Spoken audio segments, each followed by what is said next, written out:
இப்போ வந்து இந்த கேள்வியை, அதாவது இந்த மொத்த கோழிகளையும் முயலையும் கூட்டினா மொத்தம் 30, அவற்றினுடைய கால்களின் எண்ணிக்கை வந்து மொத்தமாக 92. இதுல இருந்து கோழிகளின் எண்ணிக்கை காண்றதுக்கு இன்னொரு வழியும் இருக்குது.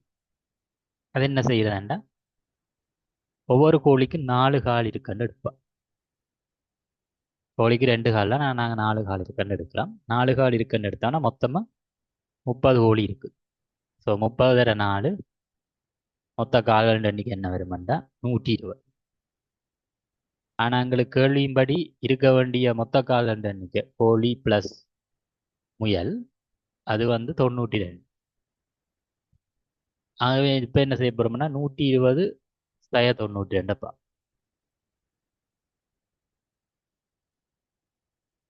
அது வந்து 28.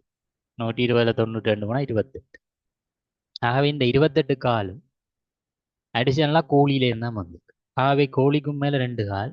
ஆகவே 28 2ஆல் பிரித்து விட்டோம்னா மொத்தம் 14 கோழி நாங்கள் அடிஷனலாக காட்டியிருக்கோம். ஆகவே கேள்வி வந்து இந்த மொத்தமாக இருக்கு பண்ணையில் இருக்கிற கோழிகள் எண்ணிக்கை 14.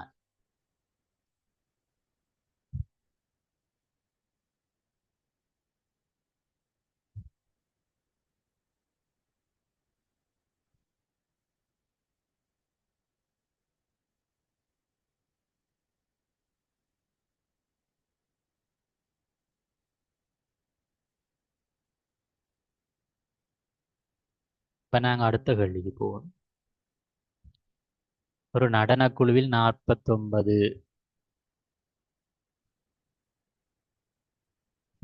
ஆண்கள் இருக்கணுமா, அதே மாதிரி 37 பெண்கள். 49 பாய்ஸ், 37 பெண்கள் இருக்கணும்.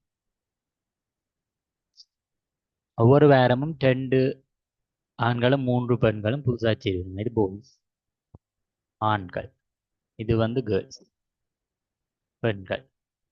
ஒவ்வொரு வாரமும் வந்து 2 ஆண்கள் கூடியும். ஸோ 49 × 2 51. ஃபர்ஸ்ட் வீக் 51 வரும்.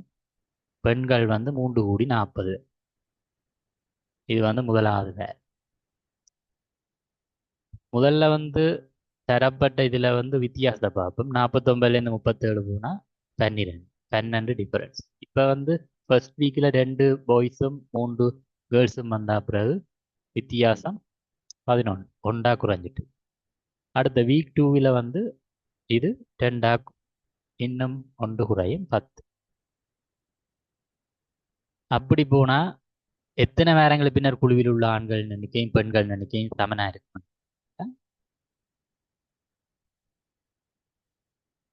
இது வந்து 3 ஆங்கிலம். 4 ஆங்கிலமே வித்தியாசம் வந்து 9 இருக்கும். 5 8 இருக்கும் 5 ஆங்கிலம். 6 ஆங்கிலம் 7 இருக்கும். அப்புறம் 6 6 இப்படியே குறைஞ்சு வந்து 11வது கிழமை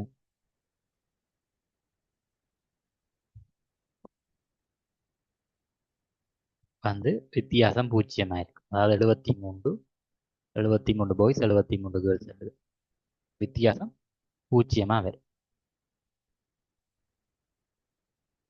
இது வந்து வீக் 1. வீக் 2 10.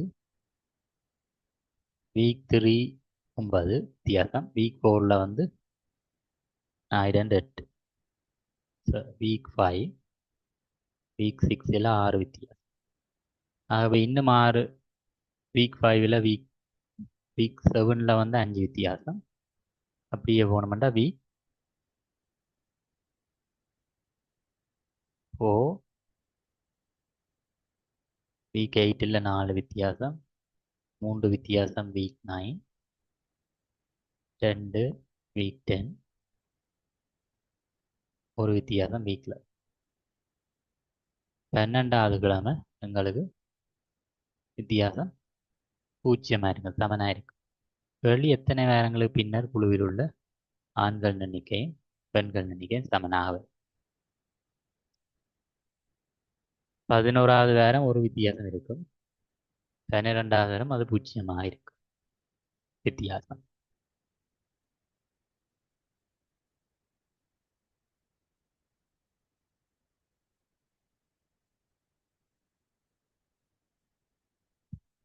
அடுத்த கேள்வி வந்து வாத்துன்ற நிறம் வந்து ஒரு பூனை ஆந்தை நிறக்கு சமனம். இங்க வந்து 2 வாத்து 3 ஆமைக்கு சமன். ஒரு ஆமைன்ற நிறம் வந்து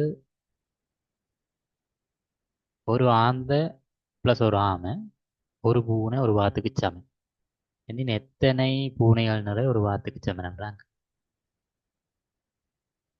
வாத்து டக். ஸோ டக் ப்ளஸ் டக் வந்து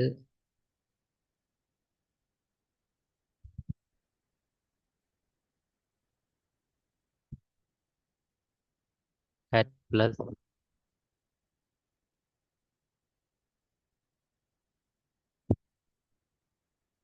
டக் வந்து ஹெட் ப்ளஸ் அவுட் ஆந்தைக்கு.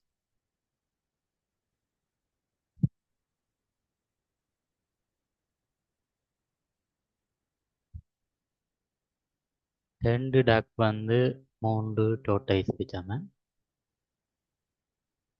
ஆந்த ப்ளஸ் டோட்டாய்ஸ்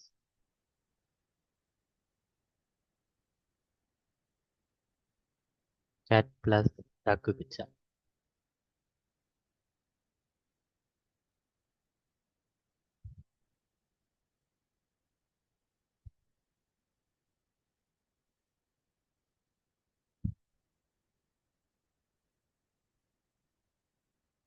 இப்போ இதுல இருந்து கேள்வி வந்து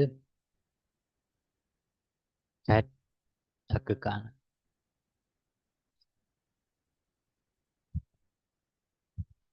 தொடர்பு என்னன்றது.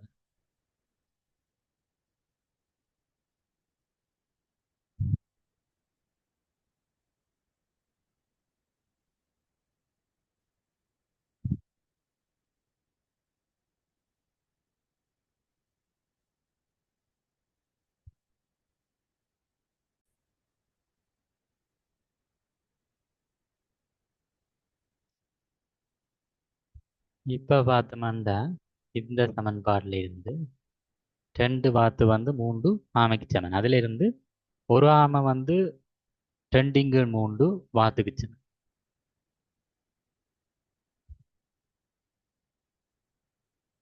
ஒரு ஆமை 2 × 3 வாத்துக்கு சமன்.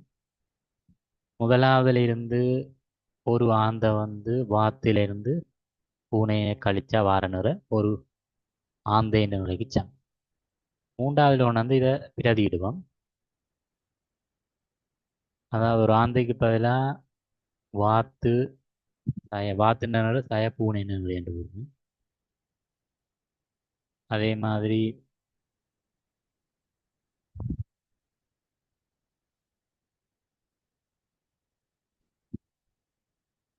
ஆந்தைக்கு பதிலாக இதுக்கு பதிலாக வாத்து பூனை என்ற நிறை சக ஆமை என்ற நிறை அப்படி இருக்கட்டும். இந்தியாவில் பூனை சக வாத்து நிறை.